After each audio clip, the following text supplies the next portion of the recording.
1 kilo tri vazni 66 ming so'mdan taroziga qo'yib sotamiz. Hamma telefon qilib turib so'rashyapti. Aka, Qurbon hayitiga narxlar oshib ketmaydimi? Yo'q. Shu paytgacha 75 mingdan sotuvdik. Qurbon hayitiga mana 6 kun qoldi, narxlari keskin tushirib oldik.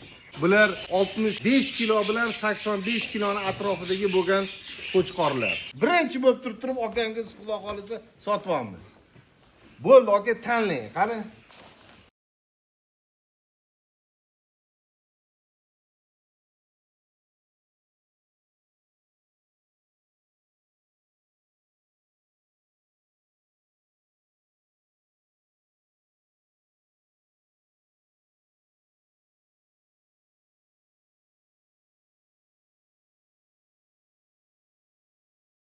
Ki 72 kilo.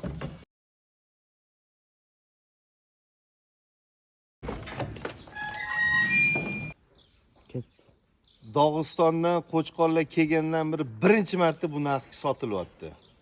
Aka, bergan pulingizga rozimisiz? Baraka topinglarmi? Amin. Siz tufayli boshqalarga ham tushirib oldik. Ana, shoshilib qolinglar.